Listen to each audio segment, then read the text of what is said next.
Já, góðan daginn og velkomin á kynningafundin hjá okkur í Space Iceland fyrir sumarstörfin.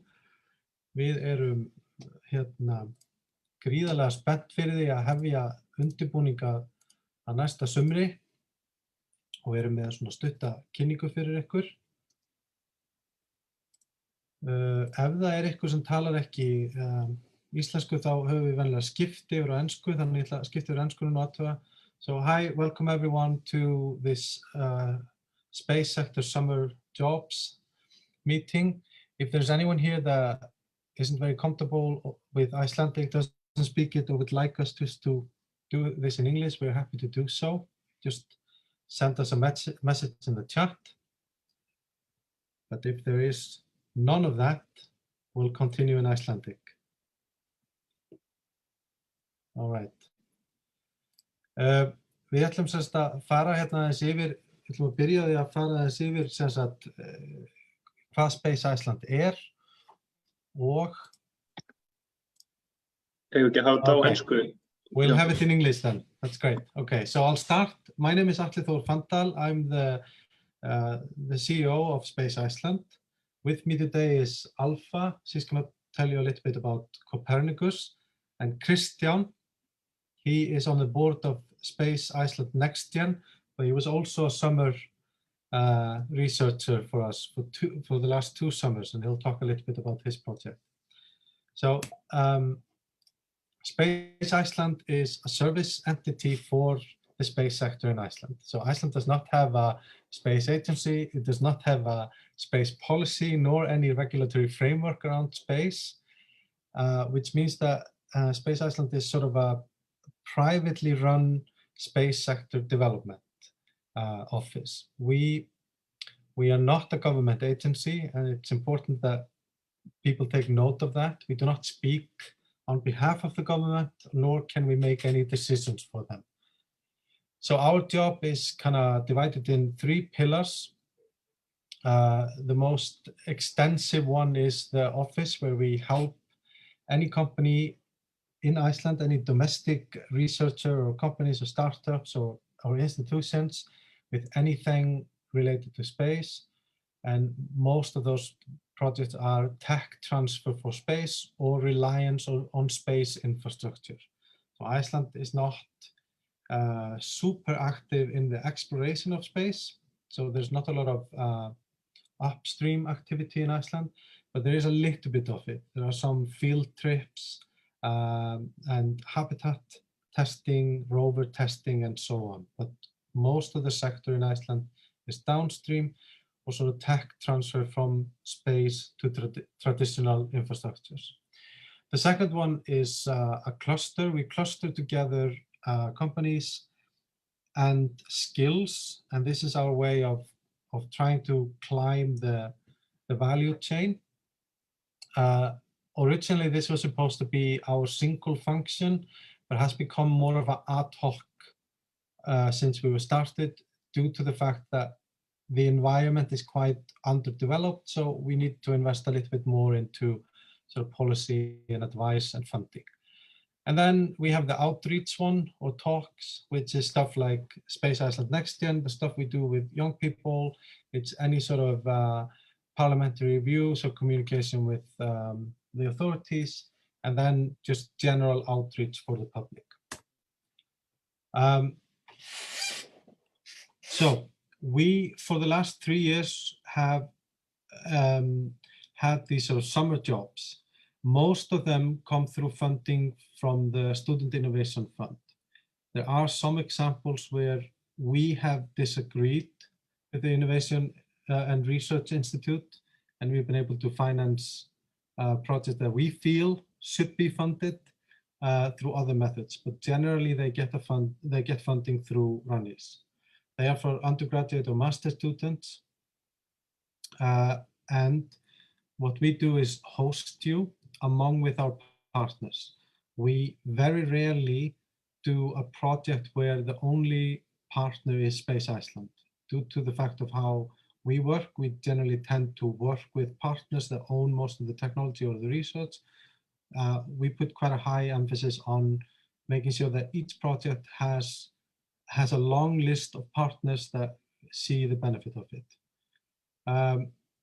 The main goal is to give universities, research institutes, and companies a chance to hire undergraduates, but also to help students develop and learn skills. And that's sort of what we emphasize here.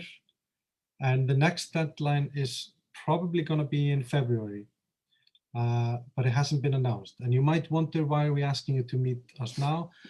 The reason is that February is not a great time to start planning a project for the summer. It is better to start earlier. And we have found that quite sort of ambitious projects which are touch on multiple fields and have more than one student are of greater benefit and are more successful.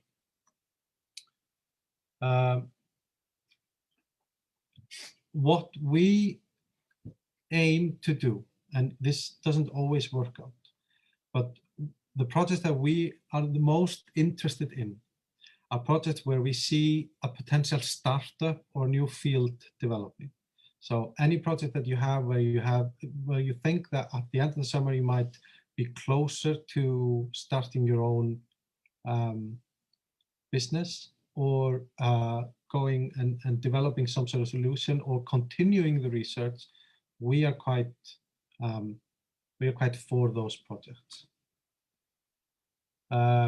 We will help you if you don't have your own project, and we will try to combine some projects and pitches from you, but we do urge you to think about what you want to do, because it's such an important part of working here and working on any project funded by the Innovation Fund, that you see some sort of personal growth, that it's suitable for your CV, or even that you can continue and create a career out of it.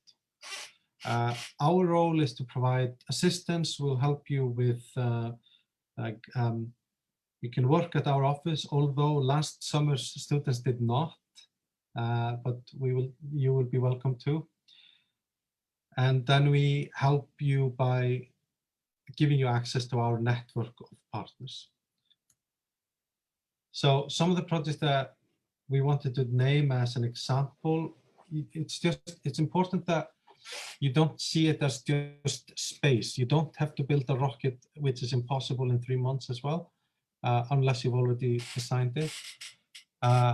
So we are looking for innovative projects that kind of touch on different fields of research and study. And what we've found to be the most successful are projects that do some sort of basic or exploratory research on how we can create new markets for Iceland. So we put a list down here: remote sensing and AI in precision farming. That's a very common project, which we think there's quite a lot of interest in Iceland in looking into that, but we haven't really gone very far with it. Agriculture in an extreme environment, you can understand why Iceland has significant strength there and how that relates to space, because growing stuff in space is quite extreme and difficult. Habitat designs for the Moon and Mars is an example of a project that we've had before.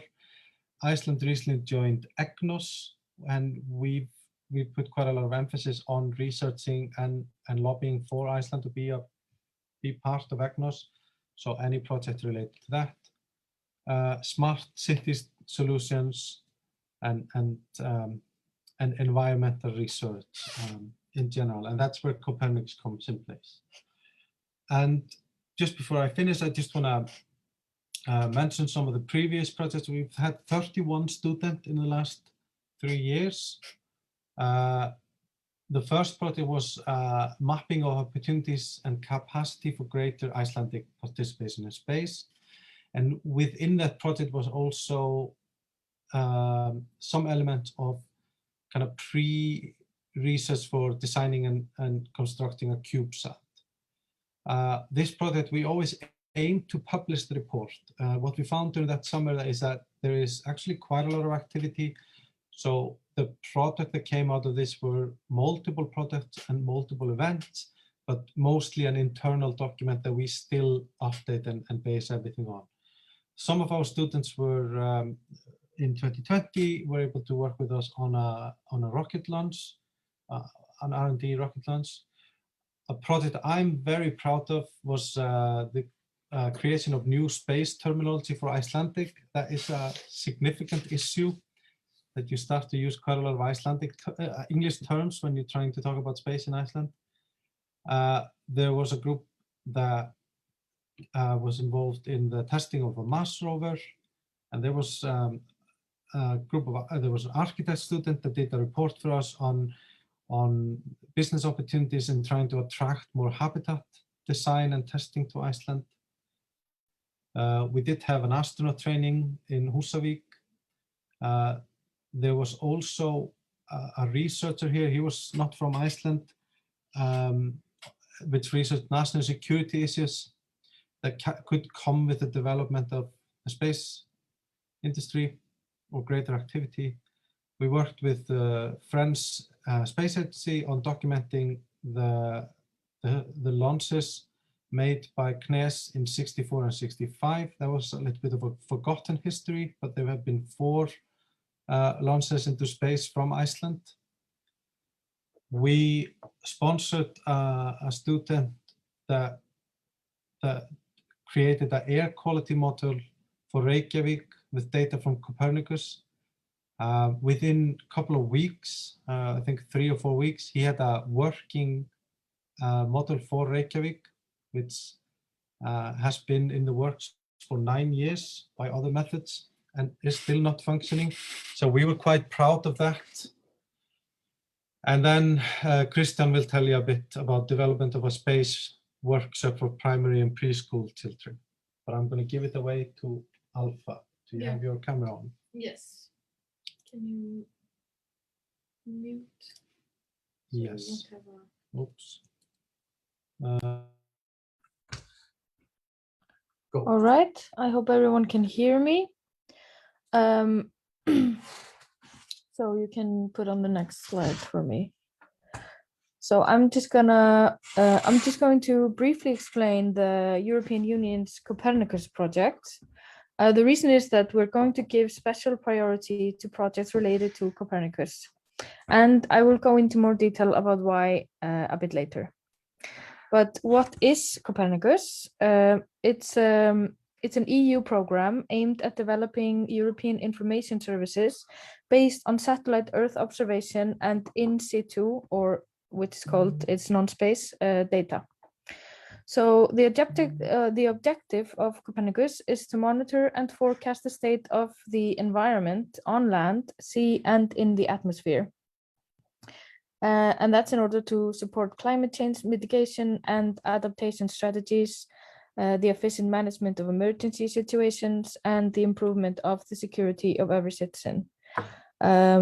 So how does it work? The Copernicus program is served by dedicated satellites, which is called the Copernicus Sentinel families, and a set of additional contributing missions, which are satellites run by various commercial and national agencies.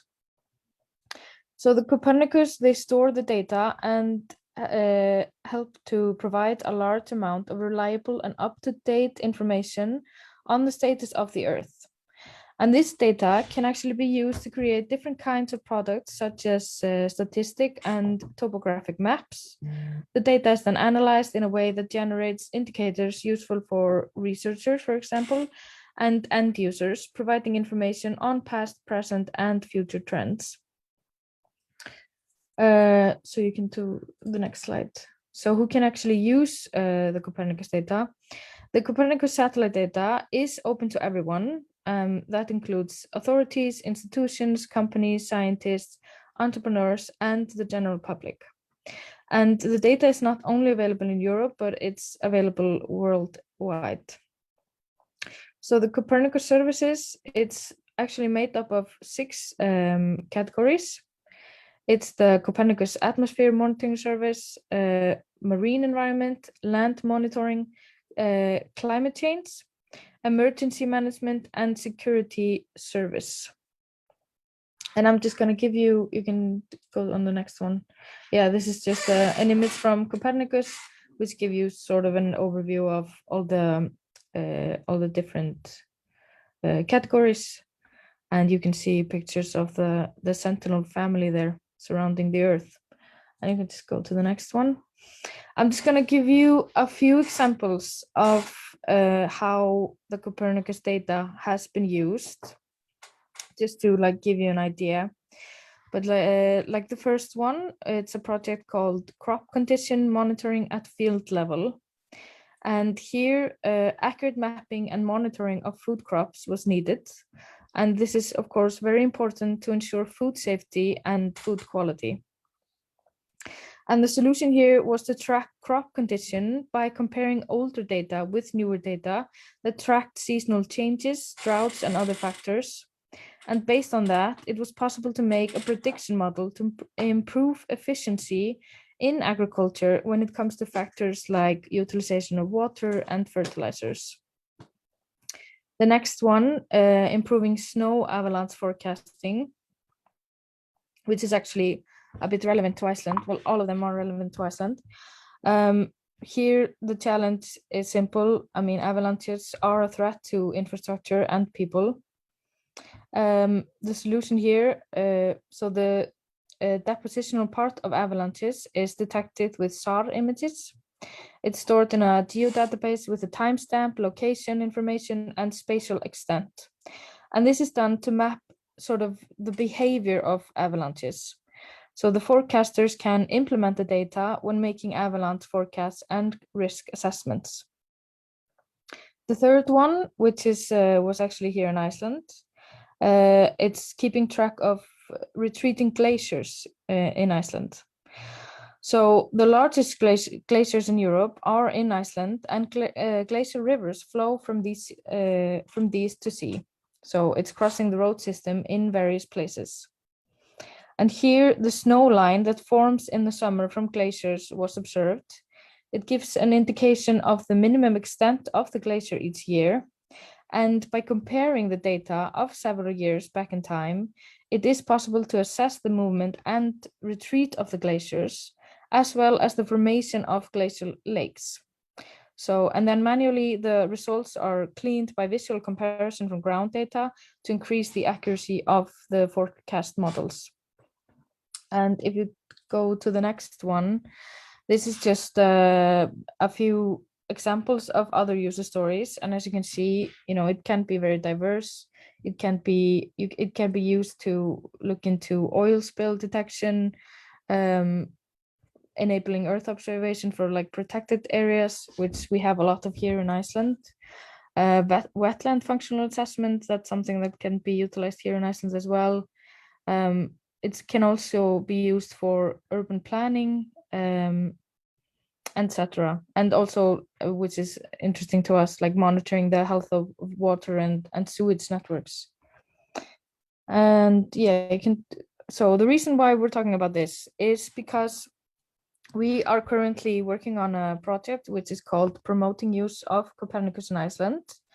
And it's a project of National Land Survey in Iceland. And we, Space Iceland, we are the main support in the project. And this project is actually a part of a larger whole, which is called Framework Partnership Agreement in Copernicus User Uptake, which is quite a mouthful. But currently, there are 175 projects running all around Europe with 50 consortium partners. And the main goal here for us, for our project, Promoting Use of Copernicus in Iceland, the main goal is to increase the use of satellite data in Iceland. And we do that by supporting companies, institutions, and individuals with ideas. We do outreach and coverage on Copernicus, and we are currently planning masterclass with academics and entrepreneurs, and we will also be having workshops and talks. And yeah, like I mentioned earlier, the reason we are talking about this is because we want to implement the Student Innovation Fund projects into this, because we see an opportunity to create projects here with students that could lead to something bigger. But I would not be. Don't worry, like you don't have to be a scientist or anything like that, and it doesn't have to be the project that you come up with doesn't have to be doesn't have to have like a big end result like the ones I talked about earlier. But it's I just mentioned it because it could be something to work from, basically. Yeah. So maybe again to you. So so thank you. So next we have a visitor from the research institution responsible for the fund. Raquel, can you hear us? And do you want to share your screen? Yes, I'll do that real quick.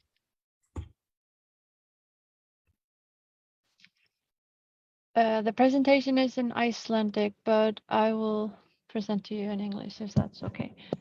So, like Atle discussed before, that the goal of the fund is to give universities, research institutes, and companies an opportunity to hire students in either undergraduate or graduate degrees to come work a project in a research or development. So who can apply? It's university students, either undergraduate or master students, or companies or universities. You can apply either for individual project or be in a large group. Like Space Iceland usually is, I don't know, at least around 5 or 7 students for the last 2 years at least. So you can be, there's no limit on how many you can be in each project. So the application deadline is usually in the beginning of February, and the deadline has not been announced yet, so it will be soon. I think next couple of weeks we will decide when it's going to be, and then you will get to know if you will receive a grant around March, April. So the grant is 340,000 per month and can be up to 3 months for each student. So 80% of that is paid out when you turn in the agreement, and then 20% is when you return the final report. Like Atle discussed, the projects are over the summer months, June, July, or in August, and it's only 3 months maximum that each student can receive. So in the fall, usually in end of September, the students will return in a final report that will go to the expert panel and then the board, and they will decide 5 to 10 projects that will come and go to Bessastöðir for the innovation award, presidential award, and it's usually in January, maybe early February, and there's around 6 to 10 projects that can come, and there's one that will receive the presidential award. So the expert panels are 6, and it's good to think about this when you are applying, that what expert panel you should apply to, and here are they listed, and what is taken into consideration during the evaluation is the innovation, hagnýting, and methodology, project plan, cooperation, and then how much autonomy the student gets. Yeah, I also wanted to talk a little about the UK Iceland Explorer, which is a fund that seeks to encourage the cooperation between the UK and Iceland. It is funded by the UK Space Agency and is in cooperation with the Rannis and the British ministry here in Reykjavik. So UK Explorer is for students that are going to take the master's or doctorate degree in the UK. It is up to 12 months that you can that is funded, and it is £10,000. And if you are doing something related to the space, you can get an internship or a paid internship up to £3,000. And the application deadline for that is early to 2023, but it's not open yet for application. But if you have any questions about the UK Explorer, you can contact us at Rannis, and we can my coworker can explain more about this fund. But overall, that's for me. Thank you. Thank you, Raquel.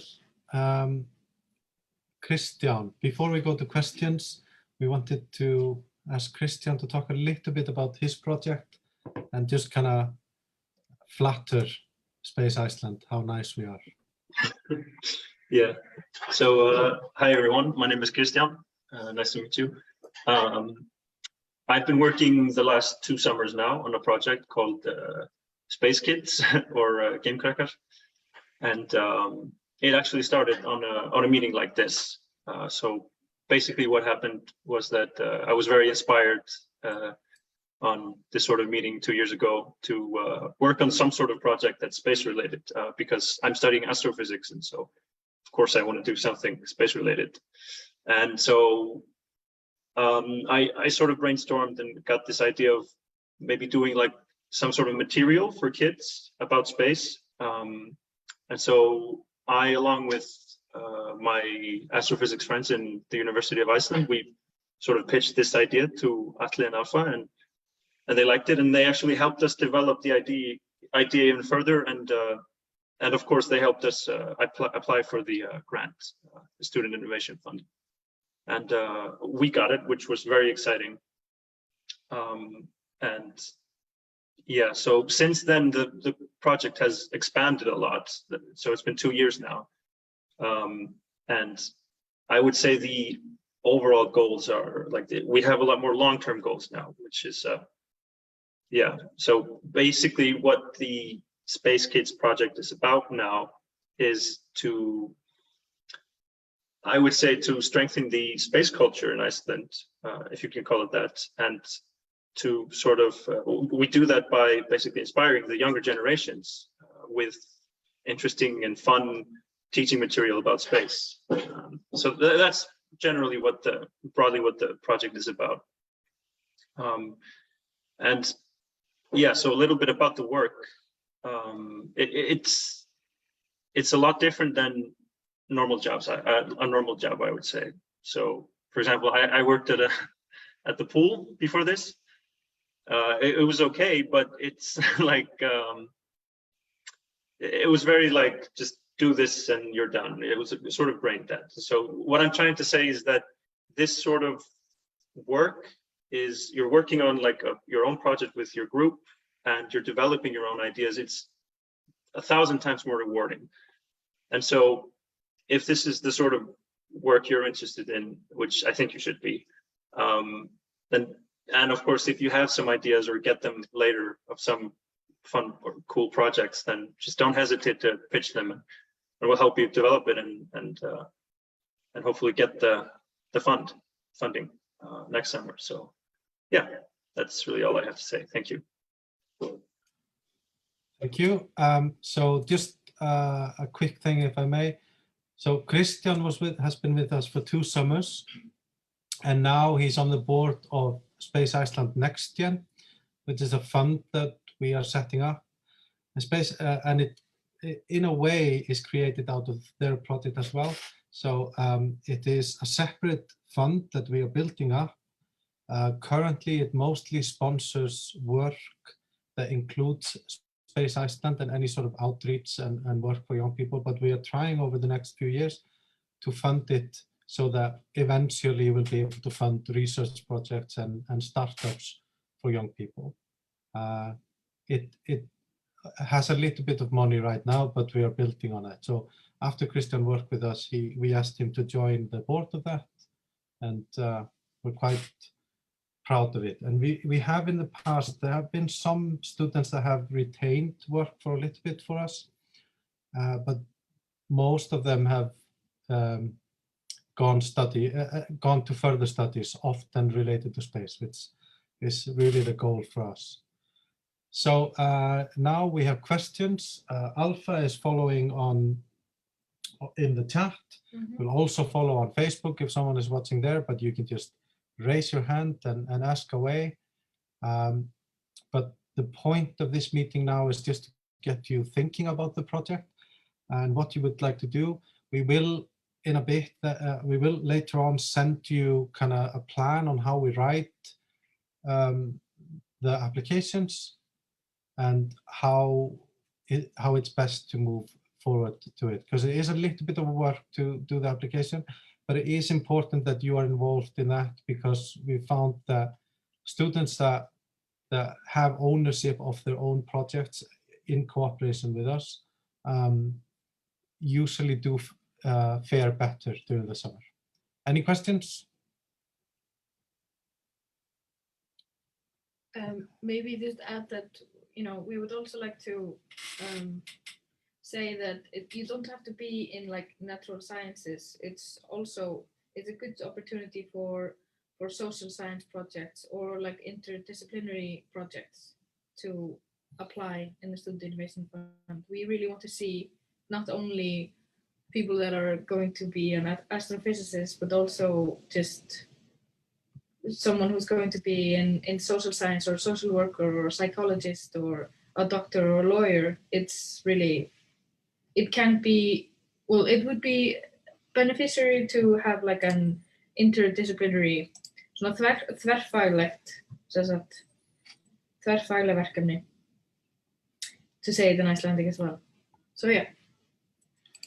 All right, but since there don't seem to be any questions, we just kind of leave on the note that you're welcome to email us and reach out when you have any questions. If you want to bounce ideas off us, please do, and we will kind of keep in touch with you in a couple of weeks. I just want to end on a note that in November we have a conference and a bit of fun in Húsavík. We have a conference annually in Húsavík because it's close to where the Apollo astronauts trained, where we invite astronauts and scientists and business leaders from all over and talk about space in Iceland. And we usually invite our students to come if they want. So keep, follow up on that. Follow us on Facebook and try to see what we're doing. But I'm not going to keep any of you any longer if you don't have any questions. All right. Thank you, guys. Thank you, guys. Takk fyrir komuna.